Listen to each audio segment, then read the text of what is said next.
Evening, guys. What's going on? It's about 5 before midnight. It's coming up on the 9th of August 2021, but right now it is August 8th, 2021. It's still Sunday. You know, some logs, when I send stuff out there to people, usually it's my own personal observations, and some people think I am a control freak. Probably am. Especially when I'm sending or getting into arguments with people online, either by Facebook or by Twitter, in regards to what people have said concerning about my own observations and my own concerns. Thinking I can control people. The thing is, I don't control people. They control their own damn destiny, so if they want to do whatever they want to do, fine. But when I hear something about a friend of mine getting torn apart because this silly son of a bitch thinks that he can get away with it, and he doesn't like to see a single lady, an old spinster possibly, probably to him, his thoughts anyway, going on having fun.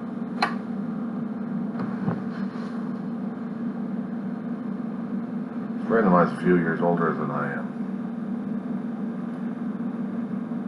We have a long history, and she's had her own setbacks, she's had her own relationships, but she's been able to bounce back. A very good friend, so is her brother. But to hear that a person of an older age who's single can't go out and have fun, can't sing, can't dance, can't do anything like that, they have to be with an old people or just alone, have to be shut up alone. Yeah, that makes me pissed off as hell. It's like telling me that I can't go out and have fun either. Of course, transportation usually bothers the living crap out of me.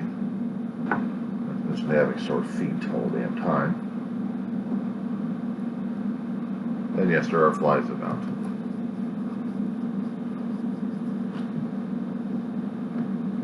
Crawling over the damn camera. I get the light on, all hell breaks loose.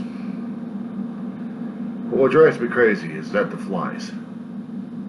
Let's start looking at strangers as flies are irritating as hell. And a major irritant is some guy decides to say he wants to have control and dominance because he's got a major malfunction in his head.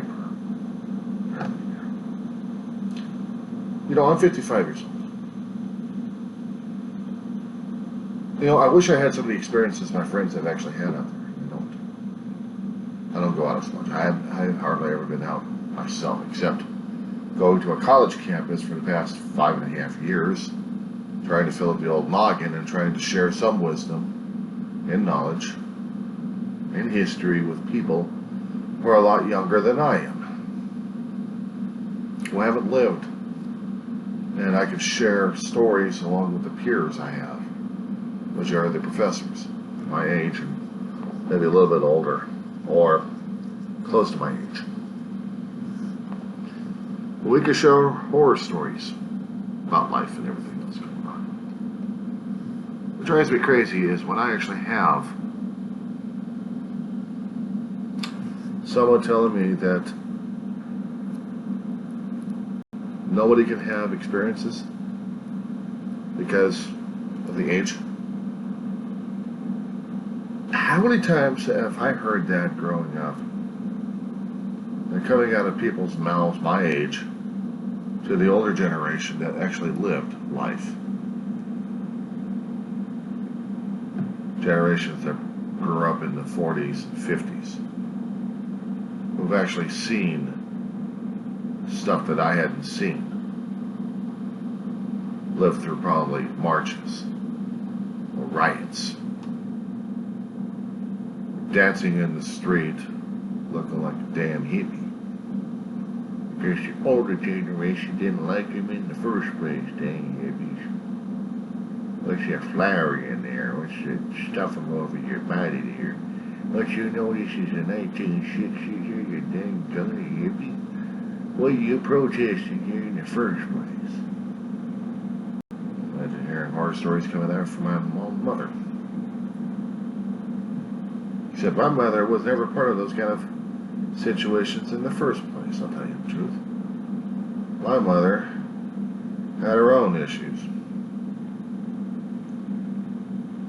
She got taken in a marriage at the age of 15 or 16 by a man that just got out of the damn army.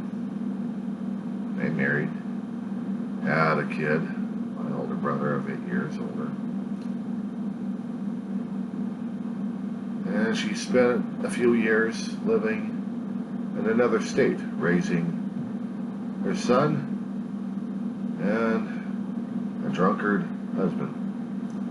To a point where he beat the crap out of her one night. She decided she wasn't going to take any shit, and she was going to beat the crap out of him, take her brother, and get the hell out of the state.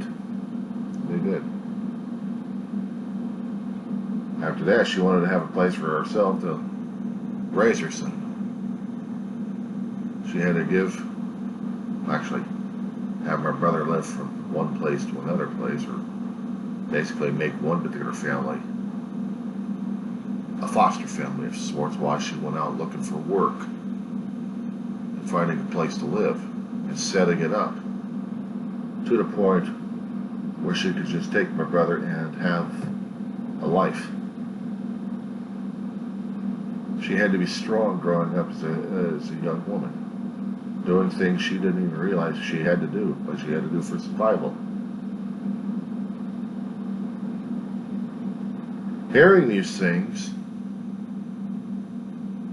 years before she died, and then having them reiterated by my brother before he died, it's telling me stories about my older generation, how they lived. My mother wasn't part of the flower child. She was too damn busy raising my brother, my big brother, that was his soul, and trying to work. Then she became a caregiver for two elderly ladies until they passed away. Until she needed a caregiver down the road. Years later, me and my brother stepped in. I was conceived several years after my brother, off the coast of Catalina, according to the story. It was a hit and run. He got her nailed, and he ran after she was found to be pregnant. Never to be seen again. Why I say these stories is because these stories are important to me. Of my own damn character. People have been watching my videos, they would understand more about me. Why and how things are happening these days. And I never viewed the older generation to be worthless, because I learned how to value the older generation a great deal. I valued my grandmother, I valued my great aunt, I mourned them like crazy. Years afterwards, they passed. They meant a lot to me. I was taught you valued the older generation because they had knowledge, they had wisdom, they had understanding. Even though the costumes were a hell of a lot strange. Try watching Lawrence Welk back in the 70s and not understanding what the hell music I'm listening to, except some guy with an accordion's playing like crazy. And you're hearing this guy going, 101, now we're going to do the polka over here, a 1 and a 2, and Germany, let's get the orchestra to bear it up here. I'm watching this damn thing every Saturday night.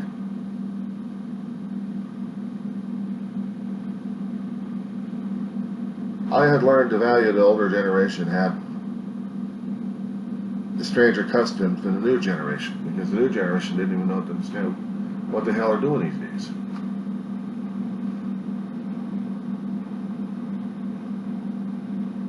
And my generation looking at the current generation of the kids is, I'm looking at them with skepticism. But I'm not putting them down. They simply have no knowledge or concept of what I, in my own generation, have been through, in my earlier generations. Simply put, that's the way it is. To hear some schmuck from a younger generation, possibly, or it gets even to me that it's something of her generation era, telling her that she can't go out and party, she can't do things, she's got to stay at home. I would offer some advice to my friend that if I had seen this particular guy, I'd probably go tell him to go F.O.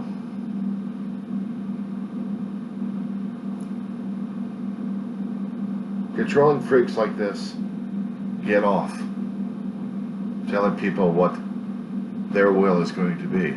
They're bullies.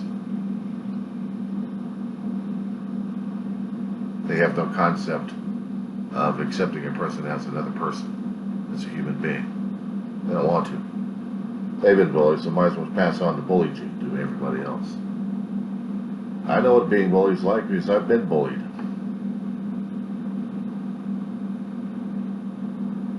It doesn't mean I'm going to start seeking it around either. I'm going to start being a bully myself because I've been bullied.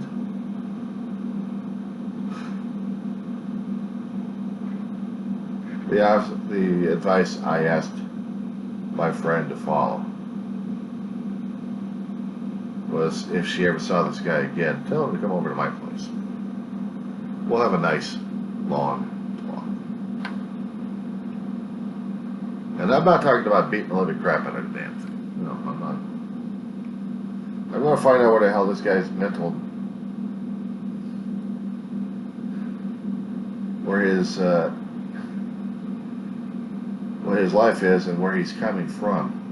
No, I'm not a shrink. I'm not a therapist of any kind. I want to see what makes his asshole tick.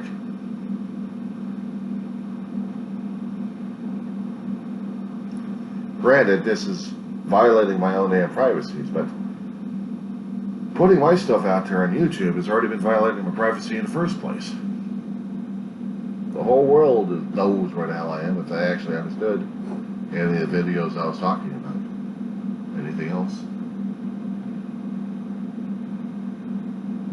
Unfortunately, people have no clear idea what the hell I'm talking about. They listen to me for a few seconds like, I can't understand this guy one word. It's not my problem, it's theirs. I gave up trying to figure out people and trying to please people a long time ago. I'm going to try conforming and complying to their impossible needs and their mental status? I don't think so, Junior. You were never there in my life at all earlier on. And you're not going to be in my life from this time forward either. To my friend, I will say this. She has been a good, decent human being that actually cared. Despite the faults or things she ran into, difficult situations she had to walk through, she still has some dignity, integrity, strength, and courage. She may not be someone else's perfect woman, but in her mindset, her guts, her soul, she has been made into one. We just haven't seen the inner beauty. Or I guess the schmuck really didn't get a chance to know her. I've known her for a long while. I'm glad to have her as a friend. get pissed off when my friends get hurt.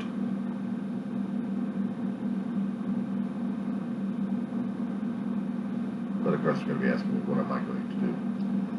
The natural male ego responds to this kind of veiled threat as a challenge to them.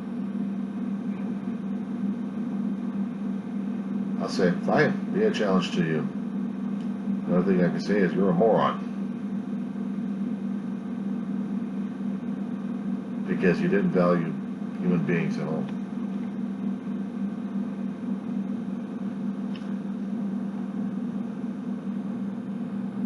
I value people. I value what they have, what they've learned. I try to be open-minded of what they have to offer. The operative word is try. Because sometimes I'm not perfect and I think I know better than anybody else. And that means I've got more to learn about myself and how to deal with people, especially when I see the difficulties happening. This is probably one of those times. That's all I gotta say.